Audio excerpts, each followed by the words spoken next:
As the temps start rising, I feel the familiar urge to refresh my closet, but I don't want to waste money on pieces I'll only wear once or for just one season. Thankfully, Quince changes that.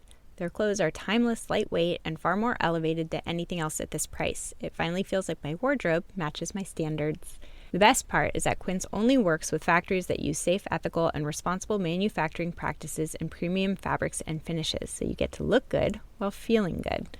I'm pretty excited that I have upgraded my athleisure wardrobe for this summer. I bought a sweatshirt and a pair of wide-leg flow pants that are two of the softest items I own, and I plan to live in them. So join me in giving your summer closet an upgrade with Quince. Go to quince.com/POTC for free shipping on your order and 365-day returns. That's QUINCE.com/POTC to get free shipping and 365-day returns. Quince.com/POTC.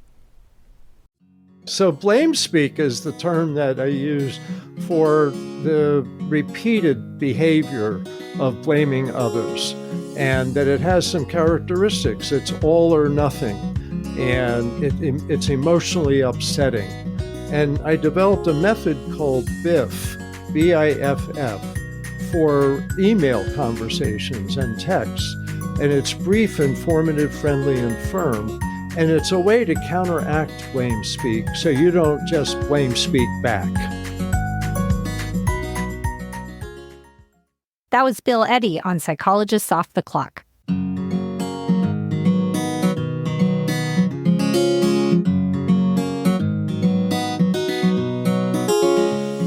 We are four experts in psychology here to bring you cutting-edge and science-based ideas to help you flourish in your relationships, work, and health. I'm Dr. Debbie Sorensen, a clinical psychologist practicing in Mile High, Denver, Colorado, and author of Act for Burnout, Act Daily Journal, and the Act Daily Card Deck.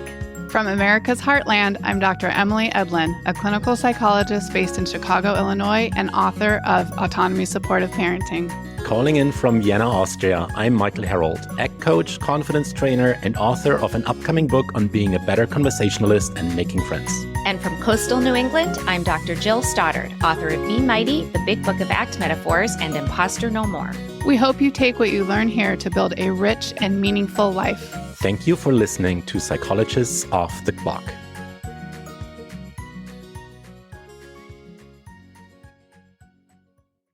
Hi, everyone. My guest today is Bill Eddy. He is a trained lawyer and a trained therapist, and he has books about bullies and other high conflict people. And I'm here with Michael today to introduce the episode. And we had a little bit of high conflict when it comes to this episode, didn't we, Michael? Yeah. When the pitch came in, we both wanted this guest because bullying is something that I've experienced a lot in my young life and is something that I work with a lot now. But it turns out, dear listener, that Debbie just adult bullied me into giving up the podcast. No, this was very consensual. It was just a little bit of threatening and blunt force involved. Most of it was just consensual. Uh-huh. Yeah. Which actually doesn't meet the definition of bullying, Michael, because bullying is a little bit more extreme than that. So I get the definition of, because that was a question I had for bullying, but the definition of bullying is that if Debbie does it, it's not. Okay, no, but in all seriousness, so this is a question I wanted to ask you for our little discussion before the interview goes out. The definition of bullying, because listening to you talk, I was asking myself, where would I be able to draw the line in an interaction with a colleague like Debbie, with a friend? Where does something that is maybe legitimate and harsh feedback, critique that is fully justified, when does that turn on the other end of the spectrum into me dealing with a bully, and that needs to be addressed? Was there any form of definition of or guidelines that make it clear that a line has been crossed? Yeah, we're making light of it, but when real bullying happens, it's serious. I think Bill Eddy talks about these types of high conflict personalities and what that behavior means. And he talks about adult bullying as an extreme version of that. And so in his book, he writes that bullies have unrestrained, aggressive behavior. They tend to have win-lose relationships. They want domination. They want control. They kind of want to destroy the other person. And I think it's really important to know, we're making a joke about this, but in the case of bullying, it's really extreme and it's kind of repeated over the course of the time. So we all might have a moment here and there where we say something mean or we try to, take the interview we want from someone or something like that. Yeah. Just make fun about it. No, but you're right. And you know what? I have to say, and I'm just realizing this now as we joke about this, that I think that with my own experience as being on the other side of bullying during high school years, joking and making fun and almost like crossing the line fun of this bullying has been my, I would say, very healthy coping strategy. So you're now at the other end of this as we joke about this, of course, that whenever I'm confronted with bullying behavior, Michael goes into making it all silly. Yeah. And I mean, I think that there's something beautiful about that because it kind of disempowers the person and the situation. Like if you can name it and see it where it is, and, of course you need to protect yourself and that kind of thing, but to actually make light of it or even just being able to name it. And I think that's one of the things I really love about Bill's work is that I think often when people are in relationships like this, it's very confusing. People second guess themselves. They don't understand what's happening. And he helps put labels to things that many people experience. I mean, he says that about 1 in 10 people has a high conflict personality. That means most of us are going to encounter some version of this. Hopefully it will be a milder version of it, but people can experience this in pretty scary ways. And so it's really important to understand what's happening and to know what to do about it. Yeah. And I think the interview does a really good job of explaining this. You go into the theory of it all and then towards the end, you give some very concrete advice on how to deal with bullying behavior in certain situations. But I do think that that's the question, right? If you end up in a situation where you're dealing with an adult bully or a high conflict person, what do you do and say? And there's all kinds of myths out there about this, right? Like fight back or just, there's some unhelpful advice. I think like if you're in a workplace situation, this whole idea that you're just going to avoid the person or go beat them up in the parking lot, these are not helpful suggestions. And you don't want to escalate the situation and become more of a target by just kind of, when they bait you, you always kind of fall into their trap. But on the other hand, you have to kind of deal with it. When you're sucked into a situation like this, you kind of need to protect yourself and stand up for yourself. And so I think it's really helpful that Bill, in the interview and then also in his books, he gives some very practical advice about ways to approach this, things to say and things not to say when you're in a situation where you're the target of a bully. And so we hope that you're not getting bullied and we hope that you're not the target of a high conflict person. But whether you are or aren't, we hope that you find this conversation interesting and helpful. My guest today, Bill Eddy, is a lawyer, therapist, mediator, and co-founder of the High Conflict Institute based in San Diego, California. He trains lawyers, judges, mediators, and therapists throughout the U.S. and internationally in managing high-conflict family, workplace, and legal disputes. Bill serves on the faculty of the Strauss Institute for Dispute Resolution at the Pepperdine University School of Law. He has a popular blog on the Psychology Today website with millions of views and co-hosts the podcast, It's All Your Fault. He is the author or co-author of over 20 books and manuals about high-conflict disputes and personalities. His most recent book is called Our New World of Adult Bullies, How to Spot Them, How to Stop Them. Welcome to the podcast, Bill. It's great to have you here. Thank you so much, Debbie. Glad to be on. Well, and I'll apologize to you and to our listeners. I've had a cold for a few days and I'm feeling much better, but I have some lingering congestion. So please excuse my voice. Maybe it sounds better. I don't know, but I'll do my best not to sneeze and cough. So Bill, I started reading your book, Our New World of Adult Bullies, and it led me into kind of a rabbit hole with your work because it was so fascinating and intriguing. And as a psychologist, I just wanted to learn more. I think you have a really helpful framework. So I ended up actually reading several of your books to prepare for the interview today. And I do want to talk about your new book on adult bullies. But before we get in specifically into that topic, I want to talk more generally about the concept of high conflict people, of whom bullies are a subset. But I think it's a little broader. Could we start out with just your ideas of some of the main characteristics of high conflict people? Yeah. So I came to this when I left being a therapist and became a family lawyer and started seeing that what judges and mediators and lawyers called high conflict families were the ones that just kept coming back to court, staying in court, mostly fighting over custody of the children, but also fighting over finances, fighting over everything you could possibly fight about.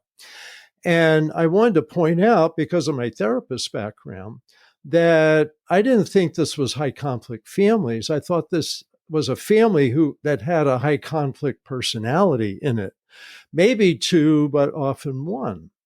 And so I really wanted to focus on the personality aspect because my background with personality disorders, working in a psych hospital and being trained around that. And so I wanted to point out individuals could have personality disorders, and that often the high conflict behavior was rooted in at least traits of a personality disorder. So the fact that people didn't change or were very unlikely to change, it's a trait of personality disorders, and that's what we were seeing in family court. But everyone thought it was about an issue. This is about property, or this is about Johnny's parenting time. This is really about how the person sees the world and is stuck. They have a narrower range of behavior and way of thinking. And that's why they get into high conflict cases at court, because they have this narrow range, they don't change, and they're preoccupied with blaming others. And I'd been trained in cognitive behavioral therapy, and one of the people I really liked with that, Aaron Beck, wrote books on cognitive therapy for personality disorders. And one of the things he said at the beginning is they see themselves as victims in life.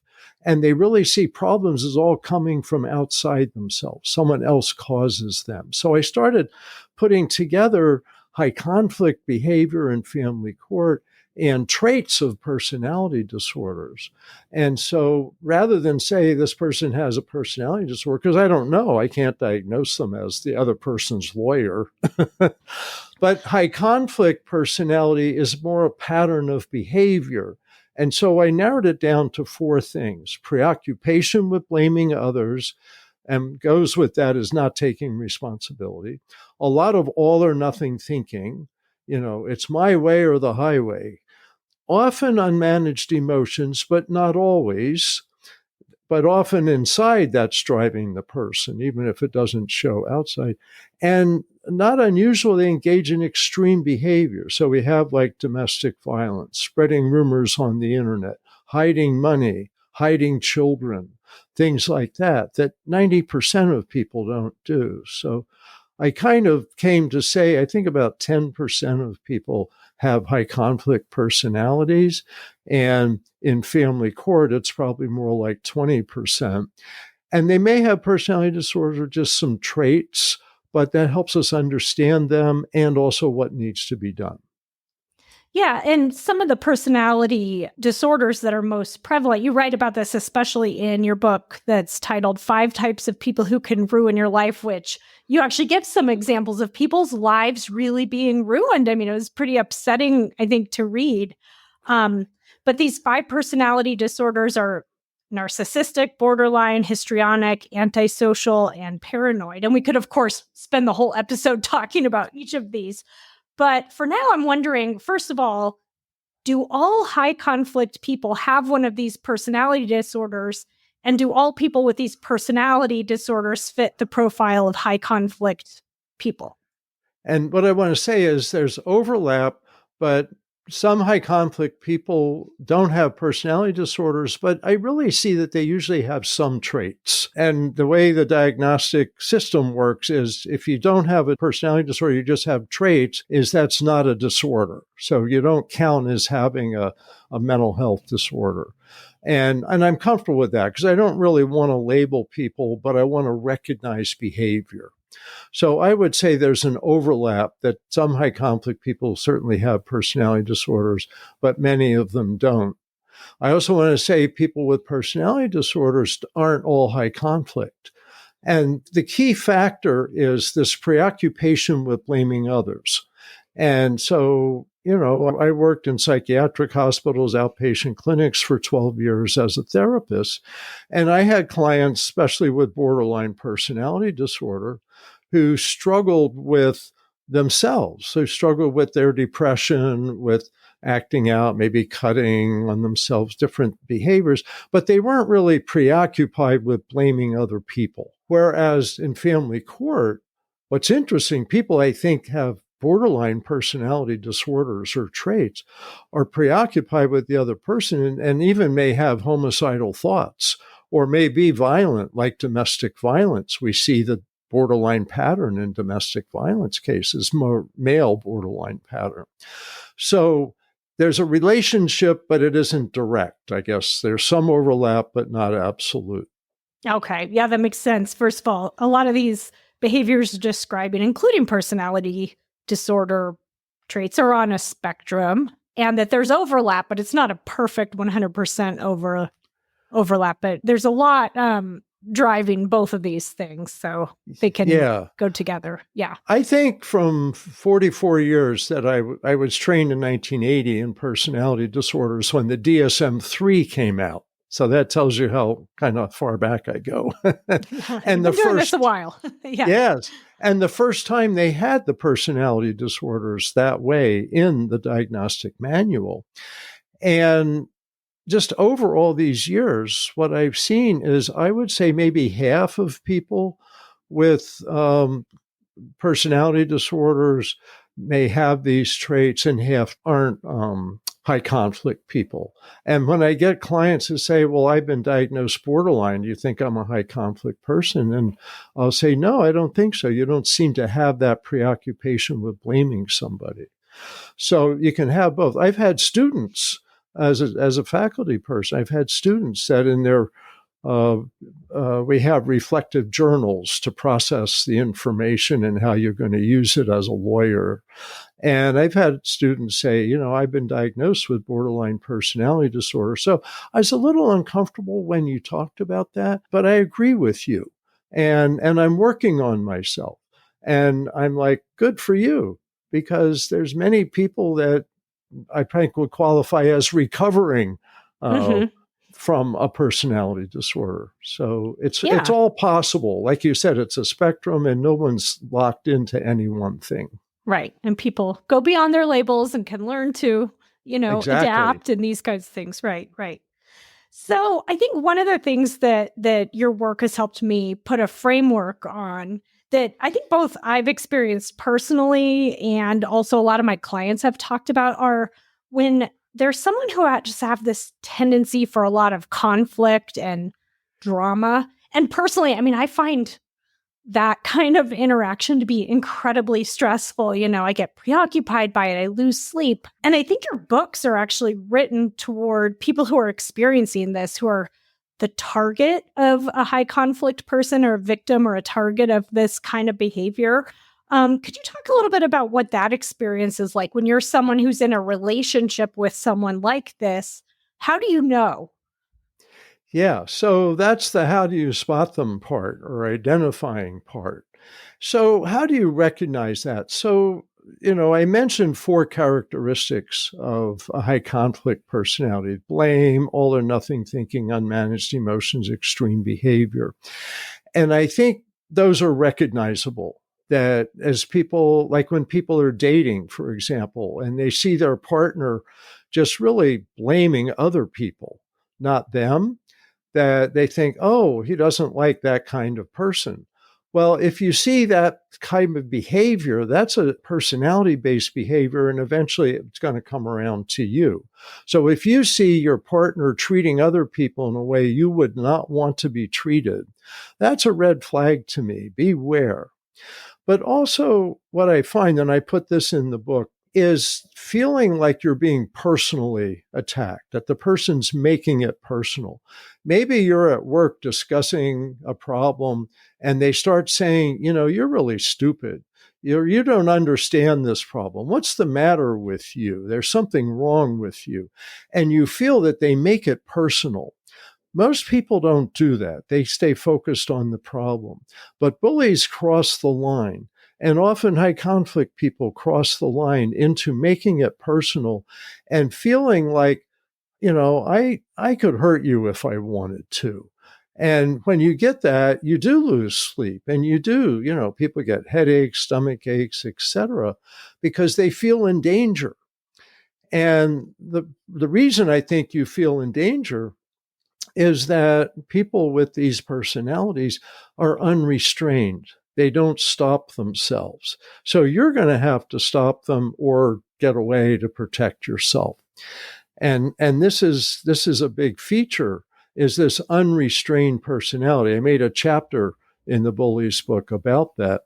And I think this overlaps with our earlier discussion about personality disorders. I see three that seem related to the bullies. And I see bullies as the most high conflict people. So they're a subgroup of high conflict people. And some are narcissistic bullies, some are antisocial bullies, some are borderline bullies, and they lack restraints. The narcissist lacks empathy. And that's a normal relationship restraint that we have. We have empathy for each other. We wouldn't want to hurt each other. Mm-hmm. That antisocials lack remorse. They lack a conscience. It's like they're okay with hurting you, and maybe they enjoy it a little bit. And then people with borderline personalities often have emotion dysregulation, a lack of emotional self-control. And so they go beyond, and they may go into a borderline rage at somebody, where most people don't go into a rage at their partners ever. And people go, oh, well, I guess she really loves me. That must be a sign. And it's like, no, she lacks emotional self-control. That's what's a sign of. Or he, like I said, we may see with domestic violence, we see male borderlines, and they lack that emotional self-control. So that's why they go beyond. And that's why you feel distressed. You feel the discomfort, you feel it physically, you feel it intellectually. It's like, I'm in danger here. And what I try to say in the book is actually you are. It may be your relationship is in danger or your reputation is in danger, but sometimes you're physically in danger. People get killed, people get raped, all of that by people with these bully personalities. So it's activating your threat system. And the truth is, especially in extreme cases, it really can be a threat. And so that if you have that constant feeling with someone, that might be an indicator, right? You just it feels scary. You don't know what's coming around the corner. You're trying to walk on eggshells, that kind of thing. Yes, absolutely. And what happens is people tend to disregard that. They go, but I love him. And he said he made me feel so good. So this is just kind of a blip, and this will probably never happen again. And then when it happens again, you say, well, we're already engaged to get married. So, I'm going to hope that this goes away. And then they get married, and then this really comes on strong. So people ignore warning signs, partly from wishful thinking and partly just because they don't know these are warning signs. They never experienced that. People come from a loving family. Sometimes that's who I see get in a relationship with someone who's violent because they really had no radar for this. It's just totally out of the picture for them. Right. You don't see it coming until it happens. And sometimes people can put on they can seem fine in the beginning, right? I mean, you give an example in the book of when this comes out on the honeymoon, right? Or the wedding night is the first time people see it. Once they're kind of tied to this person, they've known a while, but they didn't see this behavior before until they're sort of sucked in. Absolutely. And we realize that charm is a warning sign of a bully, of a high conflict person. Now, not always, but it's worth checking out. Is this a cover up for someone's bad behavior that's going to come later on? Or is this really just part of who this person is and they're not a negative person underneath? And that mostly just takes time. Asking friends in the dating world, take your dating partner out with other friends and see what they think and see how that person interacts with other people. You know, if they just like curse a waitress in a restaurant, that's a warning sign. They may do the exact same behavior with you someday. So get other perspectives and see what they're like in other settings because of the charm.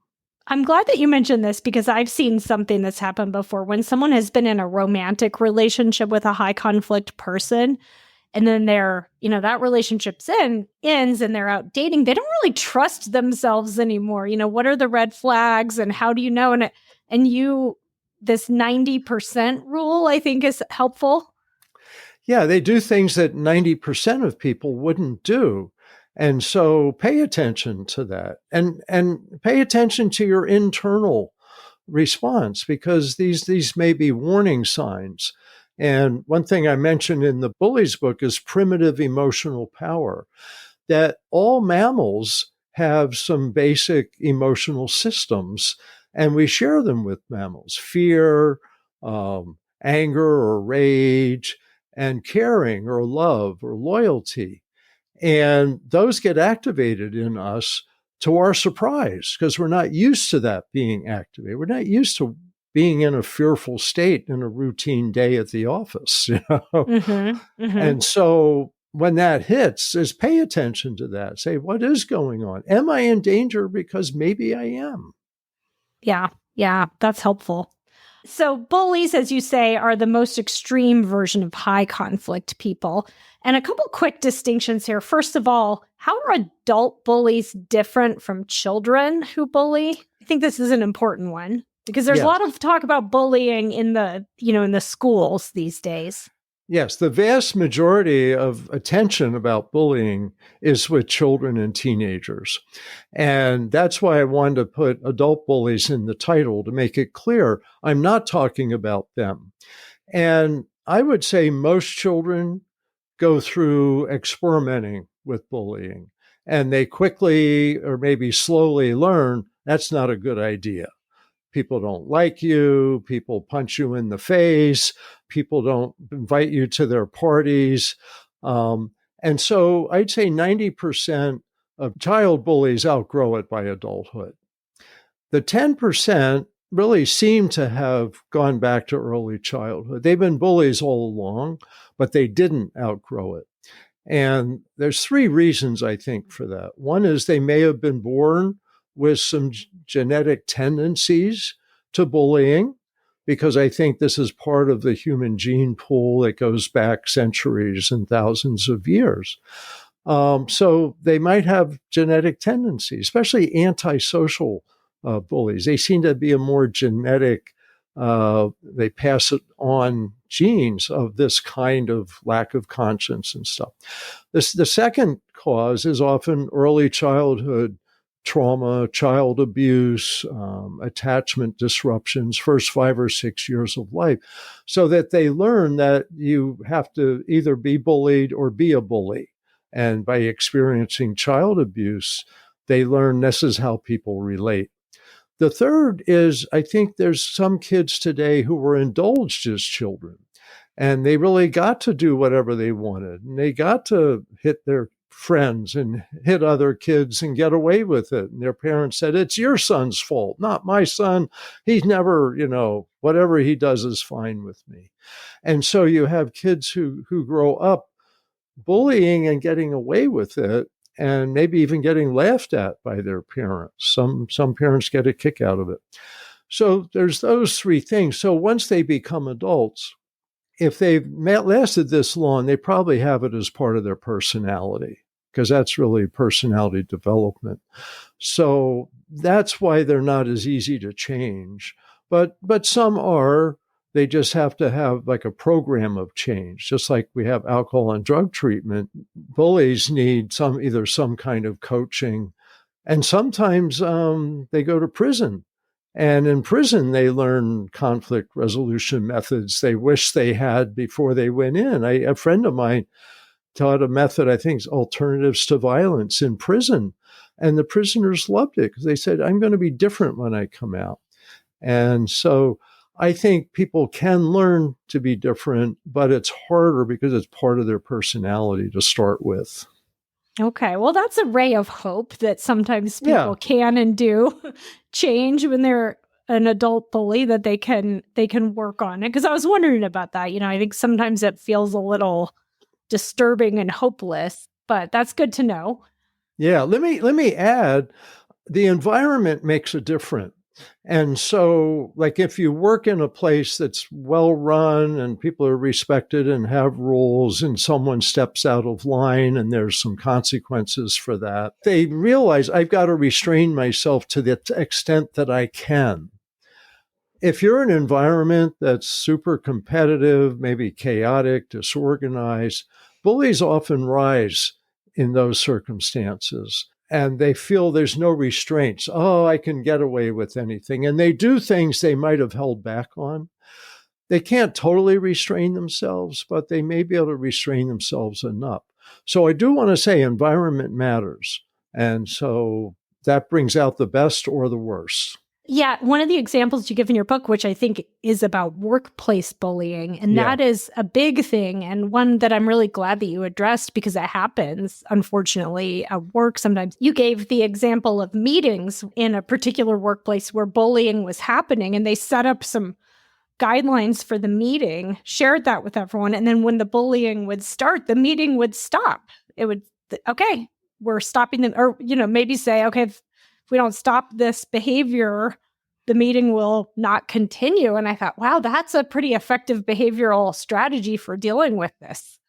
Yes. And that came from several years ago, I think 6, 7, 8 years ago. I was doing a training at a company that had outside consultants would come in. It was a tech company, and that managers for different divisions would have meetings with the consultants and the whole team. So there might be 20 people there. And some of the outside consultants would harass the team leader who was leading the meeting, who tended to be young women who had gotten into management positions in a tech company, and that the consultants were older men who were really comfortable with harassing the younger women managers. And they asked me, how do we tell them to deal with this? And so I developed what we call the respectful meeting policy. And that's something you can add to the agendas, just print it out or put little cards on the table or just announce, or just have people aware. If someone disrupts this meeting and I ask them to stop and they don't, then I'm going to stop the meeting and take a break and talk with them and see if they should continue being in the meeting, and then continue the meeting or end the meeting at that point. And the young women didn't know they could have that authority. And that really helped solve the problem because it empowered them to say right off, hey, you can't talk that way in this meeting, just back off a little bit and then we can continue. And they don't back off. They say, okay, I'm going to have to stop this meeting. And that really jolts people. Yeah, shapes them up. Yeah. Yeah. And, there was a recent incident at a congressional hearing where somebody said some bullying types of things, and the meeting chair ignored it. And so other people started adding bullying comments back, and it just lost control. And I say, oh, I wish they knew the respectful meeting policy, because right away someone makes a negative, nasty comment. You say, hang on, you got to cut that out or we're going to stop the meeting. And if that happens right away, and I teach people with role play practice and trainings that we do, it really stops people. But you have to be ready to do that. Well, I hope we have time to get more into the politics element of this later, because you do talk about that in your book, right? When bullies are in leadership positions and, some of these kinds of more global bullying situations that we've seen around the world.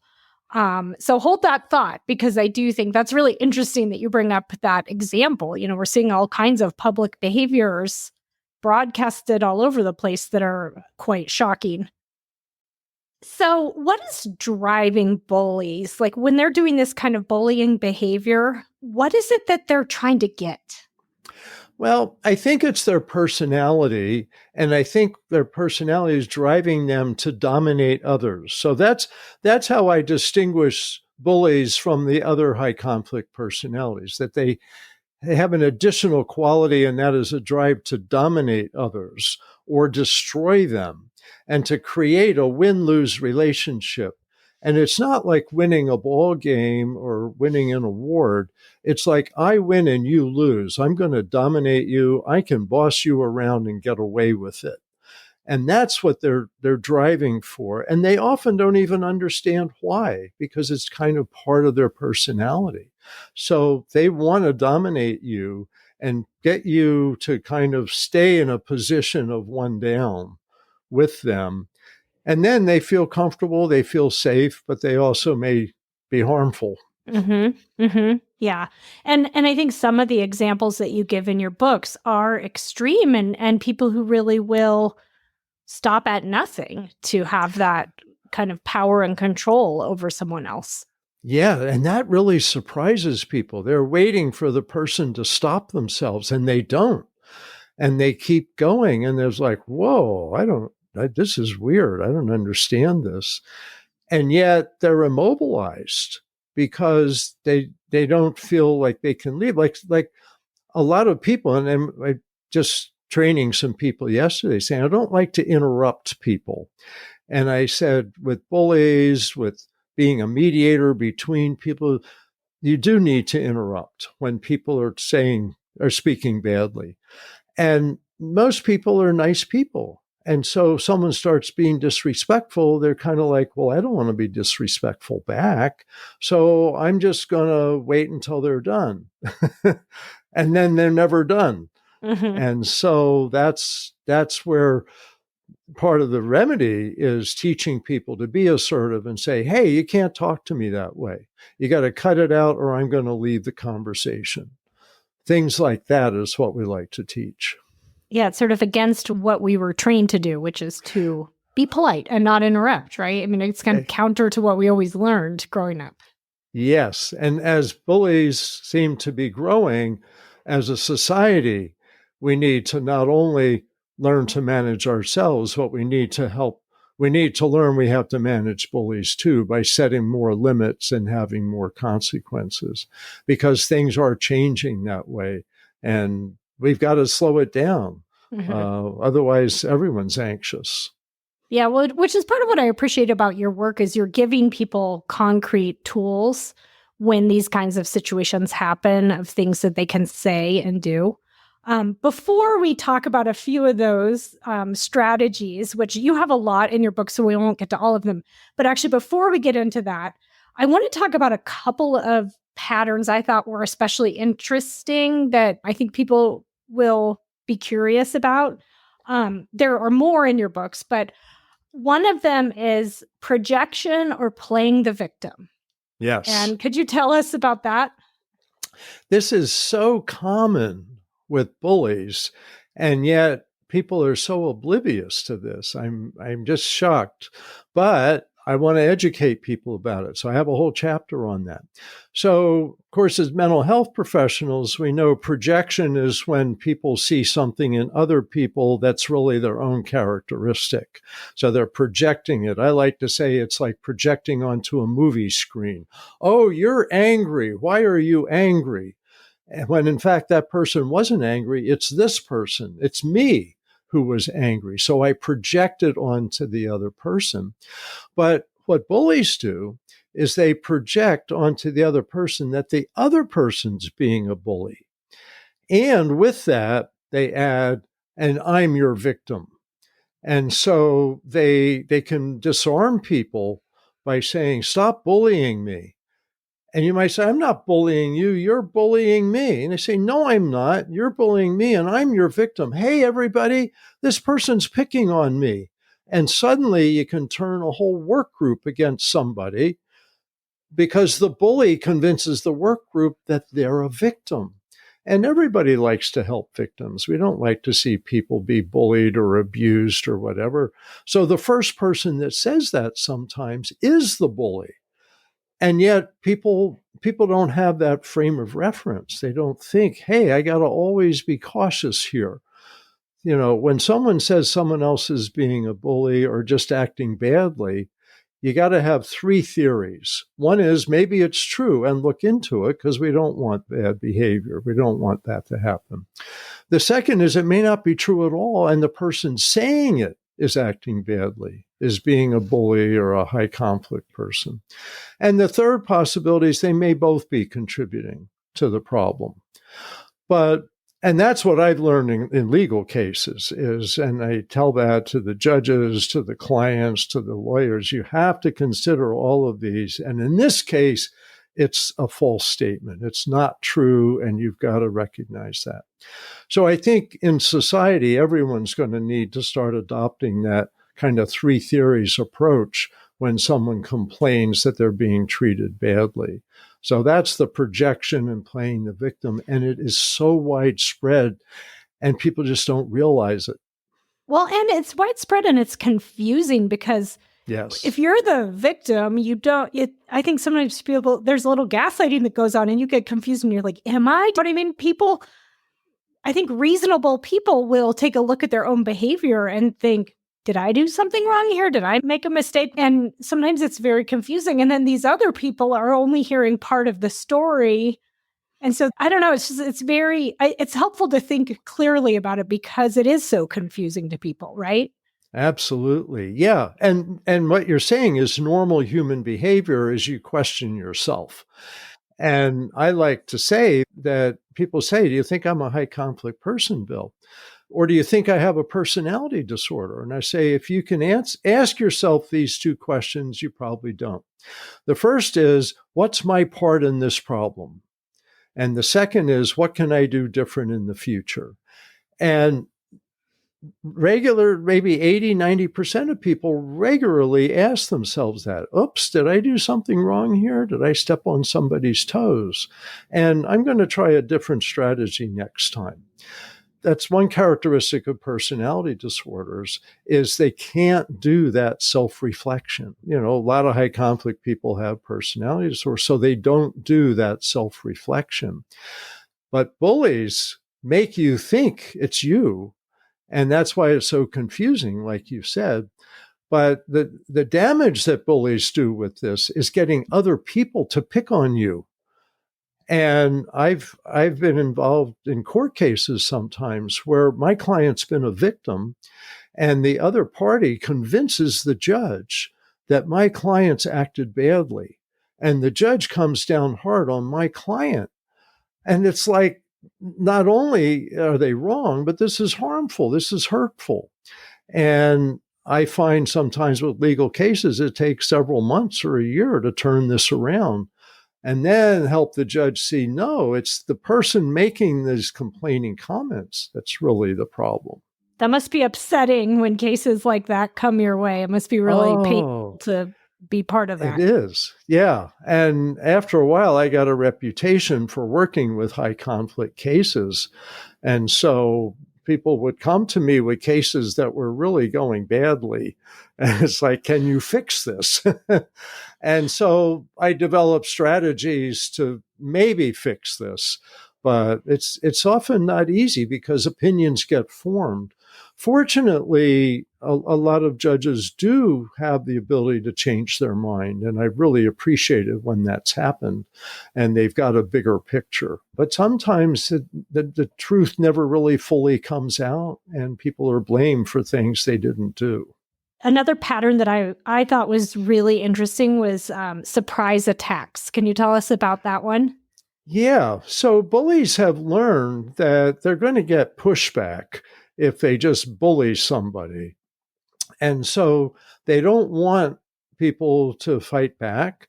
and they don't want other people to help out. So they often use surprise attacks as a way to get just kind of disarm the target of their attack. And so the target's like, whoa, what's happening? Where did this come from? I'm really confused. And I think we mentioned earlier, like in dating, that on the wedding night, sometimes people say, okay, now I'm not interested in that thing anymore. I'm in charge. And, I said I liked bowling or bird watching. I don't really like that. I'm not going to do that ever again. And I'm in charge now, and you better watch out. It's like, where did this come from? And so they gain a lot of power that way, because the person's intimidated into not fighting back. And if there's other people around, then they're also intimidated. It's like, we don't know what to do. This is such odd behavior. Well, the thing I say is a lot of the surprise attacks really shouldn't be a surprise if you know their dynamics, and you would see warning signs. And I give some examples in the book of that. So the more aware people are, the less vulnerable they are to surprise attacks.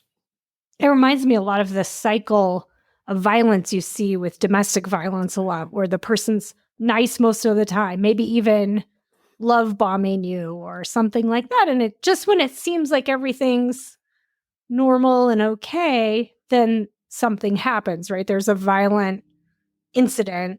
Yeah. And, that pattern just keeps repeating. But it's I think one of the things that's really hard about it is people don't know when it's going to happen. It has that unpredictable quality.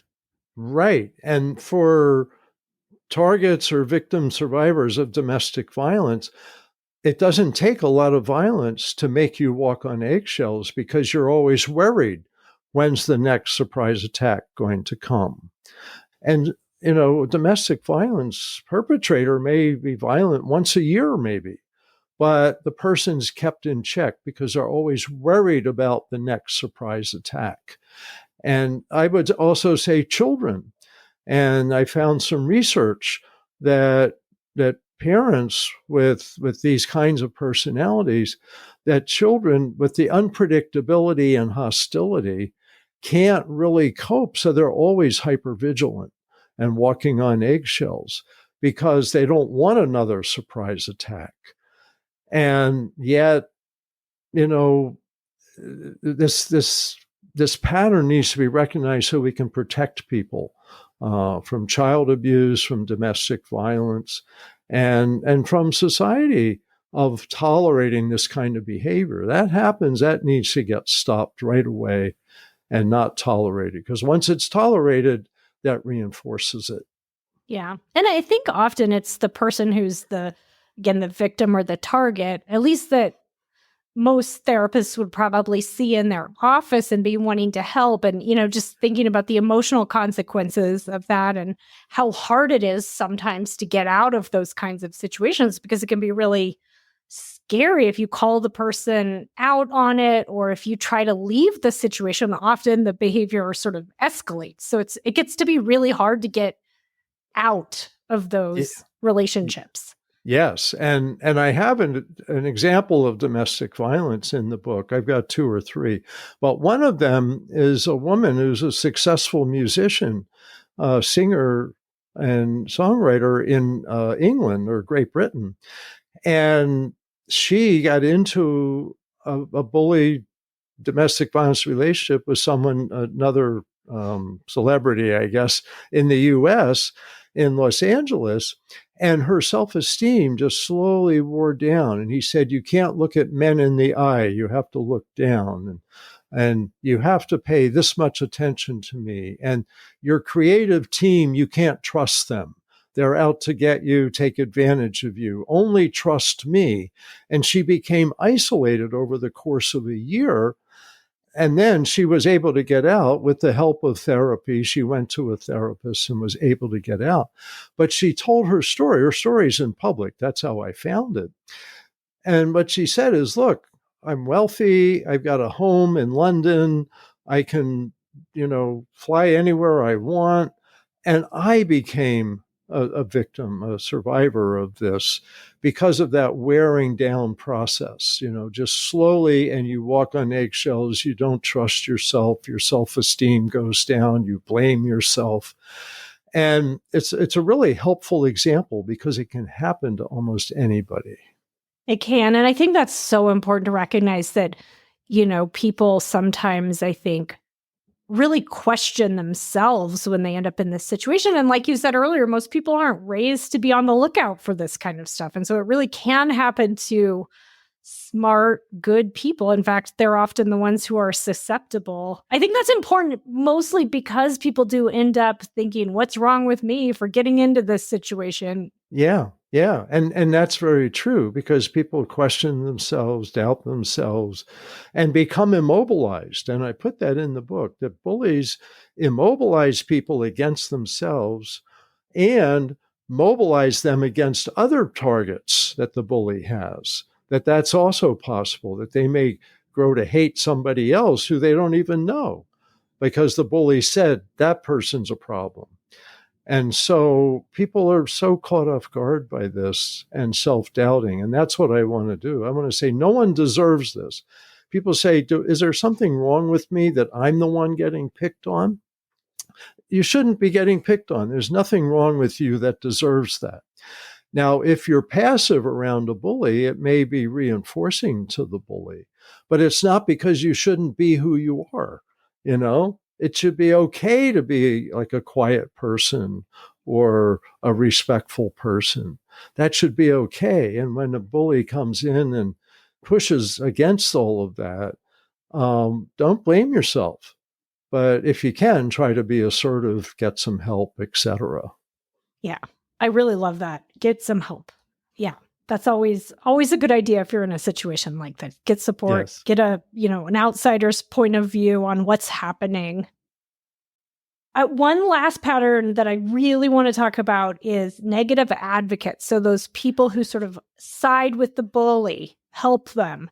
What is a negative advocate and how do people end up in that role? So negative advocate's a term that I coined about 20 years ago in legal disputes, because I saw the same pattern that I saw as a therapist dealing with addicts and alcoholics, where they have codependents or enablers. And so in legal disputes, high conflict people would collect negative advocates. They would bring in their coworkers, their neighbors, their family members to say how wonderful they are, even though they've been acting badly. And what's interesting, I noticed the same dynamic would happen, and that is negative advocates didn't really know what was going on, but they'd been emotionally hooked, which goes back to the projection and playing the victim. Well, often negative advocates would see that, and they would try to help the bully or high conflict person against their victim because they thought the victim was actually the problem. And so negative advocates are emotionally hooked but uninformed. And that's what I found over and over again. And they're in a position of more credibility. Someone might bring their therapist or their minister or certainly their lawyer would speak for them in confident terms. They might bring a family member that's respected in the community to speak on their behalf.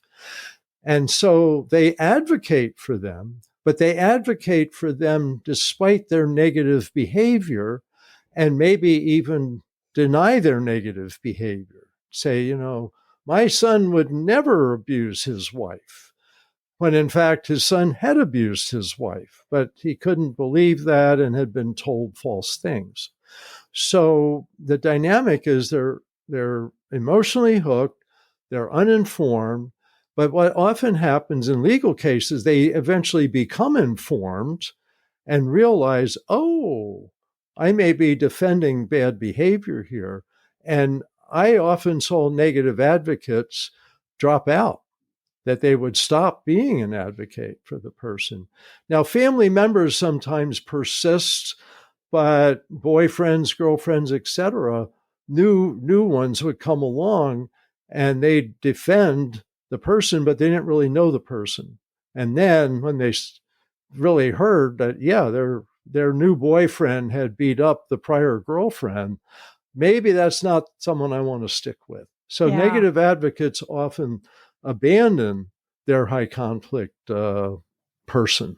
Yeah. I think I can't remember the exact words you used in the book, but sometimes people start defending the bully or the high conflict person and get kind of locked into that pattern. And it is, I think, something to be aware of. I was thinking, you mentioned that therapists can sometimes, you're only hearing one side of the story. Sometimes, Right. you have a good relationship with your client, you see the best in them. You could be prone to that. I mean, I could see how that could easily happen.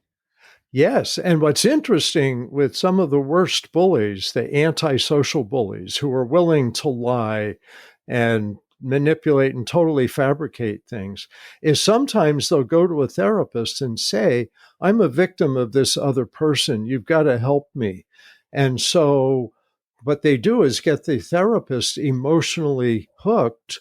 And if the therapist specializes, let's say, in domestic violence or some kind of abuse, then they say that experience to them. And so the therapists go, oh, wow, well, I really want to help here. And so what happens is they get you hooked to become their advocate, maybe write a report or vouch for them in a declaration or a letter to the court. And you're on the wrong side, but you don't know it. So one thing I hope is to make professionals have a healthy skepticism, to always consider, am I being manipulated or is this really true? One of my favorite questions as a therapist in general is this really true? Because not necessarily that I have a bully for a client, but that clients can distort stuff. And people with personality disorders especially have a lot of cognitive distortions they're not aware of. And coming out of that is teaching them to ask themselves those two questions. What's my part in this problem? And what can I do different? So that they don't try to, get negative advocates, and therapists don't get hooked by them. So always think to yourself, is what I'm hearing accurate, or there may be some shading here? And help the client think about that also. Yeah. Is this the whole story? That's sometimes how I like to think about it. Yeah. Sometimes not, right? It's one point of view.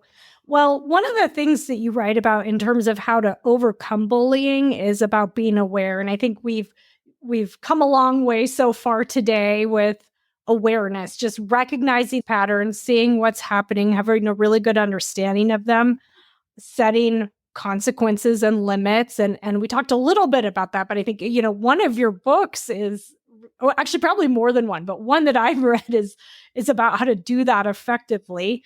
And just this general idea of effective communication, right? How do you communicate effectively with people who have these kinds of patterns? So I want to talk a little bit about that, starting with the idea of blame speak, as you call it. So what is that, and how can that kind of escalate into a bad place? Yeah, so blame speak is the term that I use for the repeated behavior of blaming others, and that it has some characteristics. It's all or nothing, and it's emotionally upsetting and all of that. And I developed a method called BIFF, BIFF, for email conversations and texts. And it's brief, informative, friendly, and firm. And it's a way to counteract blame speak so you don't just blame speak back. Mm-hmm. So if you get a hostile email and they say, hey, you've done everything wrong, and let's say it's co-parents after a divorce, they say, hey, co-parent, you've done everything wrong, and by the way, I need to know, does Johnny need a release form for the trip next week? And so you're tempted to say, no, I haven't done everything wrong. But instead, all you need to say is, yeah, Johnny needs the permission slip for next week for the trip, and skip over all the blame and stuff like that. Just be brief, informative, friendly, and firm. And that really takes out a lot of conflict. And we've been teaching that now for 15, 16 years And we estimate we taught about 500,000 people that method Wow. through our books, trainings, seminars, videos, all that stuff. And continuously we hear from people, it helped them feel confident, helped them calm a conversation. And when they write a good BIFF response, often that ends the conversation. They don't get any more hostility back. So that's one of the methods we really encourage people to use. Well, as a therapist, I find it incredibly helpful because you spend all this time thinking about how to handle these situations, and this just gives you this incredibly helpful go-to kind of rubric for this: brief, informative, friendly, and firm. And I think what it does is it just it de-escalates it. It's like you're responding, and sometimes you don't respond. I think that's an important thing from your work. Sometimes it's best to just kind of disengage, but sometimes just giving that really pithy, response, it just kind of takes you out of the situation. Exactly. And yeah, in many cases, you don't need to respond. But I find sometimes it is better to do a BIFF response, because then that person knows that you're pushing back a little, that you're not just accepting whatever they said or their behavior, that you're saying, here's some information you may not have, A, B, C, or X, Y, Z, and then you're done. So they know you're not just going to be passive. Well, and if you don't respond, that can be sometimes interpreted as hostile too, right? If they send you this long thing and you just don't respond at all, that can be interpreted as a hostile response in and of itself. Right. And so a BIFF response is usually a paragraph. Yeah. And so you got 3 pages telling you how you've done everything wrong, and maybe there's a question in the middle of it. And so you take a paragraph and answer the question and just ignore the rest. And so they know you've seen it, and here's your response. So you're not ignoring me, but you're just giving me information, not energizing them emotionally. Because bullies like it when you're upset, whether you're sad or angry. It proves to them, I got them upset. I have power over their emotions, and you don't want to give them that. Now, why is it important not to tell them that they're being a bully or that they're being a high conflict person or that you think they have a personality disorder? Why is that not a good idea? It's not a good idea in general to label people. Nobody really likes to be put in a box like that. But with high conflict people and bullies, they're very defensive people, and they're very aggressive. So they're going to treat that as an aggressive act, and they're going to come back at you and say, well, let me tell you about you. You think I'm a bully. Well, look at all these 20 things you did. And what you get is someone arguing with you for the next week or month or year, because they're trying to prove to you they're not someone like this, which in fact helps prove to you that they are. But you don't want to activate that. It really doesn't help. A lot of times people think, well, I'm just going to bite them back a little bit. That'll teach them a lesson. Not with high conflict people, and certainly not with bullies. This is who they are. They want to dominate people. And if they feel you're trying to dominate them, they're going to come back really strong to try to dominate or destroy you. Right. That's what you're trying to avoid. Right. And, another thing that we all learned growing up to be decent human beings is to apologize and to apologize for our own mistakes and behaviors. But you recommend against that with bullies and high conflict people. Why is that not a good idea? It's really paradoxical, because apologies with, I say, 80 to 90% of people can be really helpful. But with bullies and high conflict people in general, when you apologize to them, they use that as ammunition against you later on. And so I really recommend against doing that in writing and even in person, because it puts you in a one-down position and it encourages them to see you in a one-down position. So rather than apologizing for something in the past, I say focus on the future and how you're going to avoid that problem in the future. So if you forgot to do something, rather than saying, oh, I'm an idiot, I forgot to do that, or saying, oh, I'm so sorry, I forgot to do that, is to just say, oh, yeah, I should have done that. In the future, I'm going to put that on my list to make sure I remember. Because if you make a big deal about having done something wrong, bullies who are always perfect in their own minds will see that as leverage against you, and you don't want to give them that. And I've seen victims of domestic violence write notes to their bully and their family saying, I'm sorry I don't, cook better or clean better or do something better. And I know they're trying to calm that person, but the bully carries that around and shows it to other people. See, she agreed it's all her fault. And so high conflict people, and bullies are part of them, see things in all or nothing terms. So if you apologize for a little thing, what they hear is it's all your fault and you agree. Okay. Well, that's a cautionary tale. There's a lot more to all of this we could talk about, but I know that we have to wrap up. So people can definitely check out your books. I do want to kind of end on the note, though, of talking about bullying on the rise in this bigger cultural context. If we could just spend a couple minutes on that. I know that's a big one, but in your book, you really do note that we're seeing more bullying. We're seeing it, around the world in some of these different political and kind of war type situations that are happening. We're seeing a lot of online bullying, just these trolls and people being so obnoxious.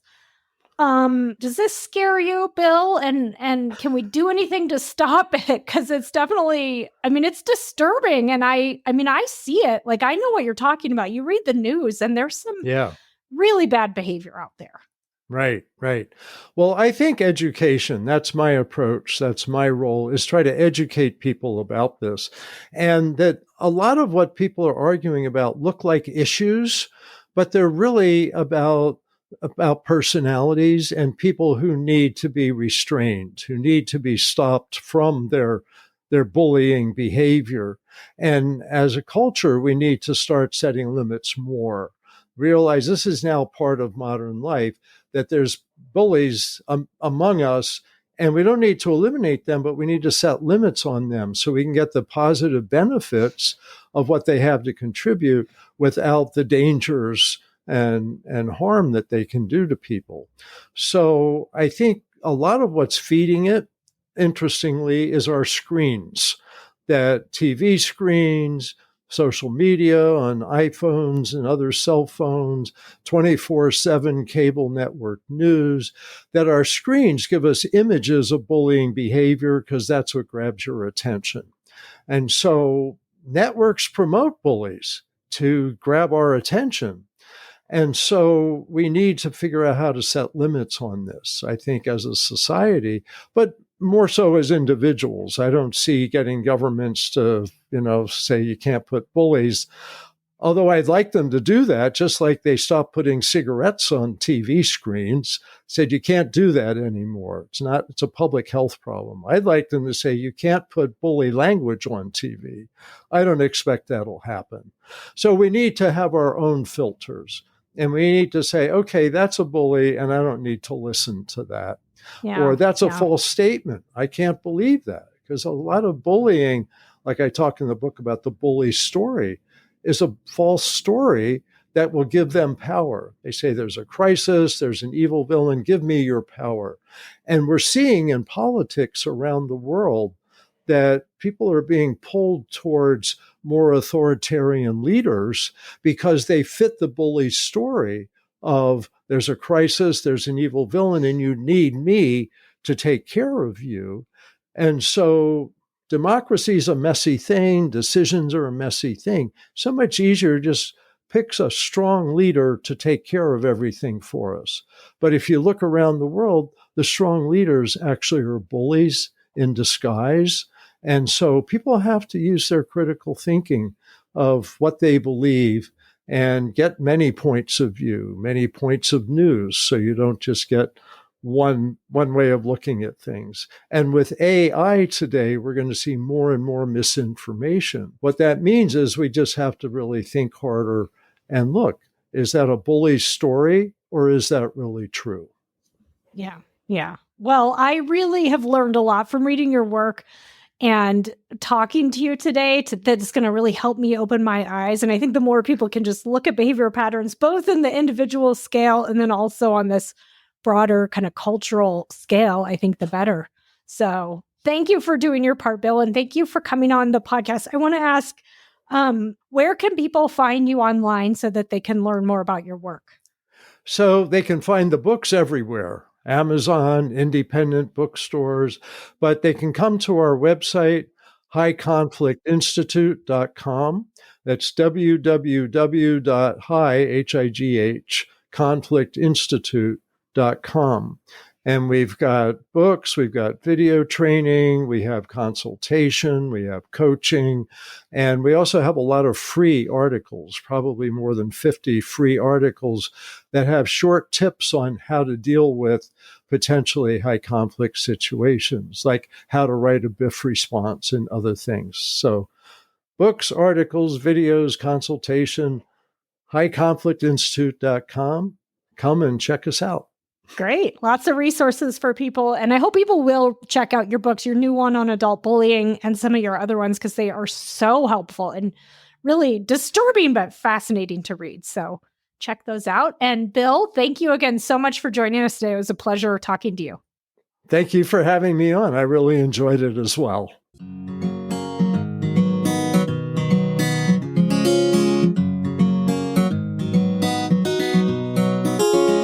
Thank you for listening to Psychologists Off the Clock. If you enjoy our podcast, you can help us out by leaving a review or contributing on Patreon.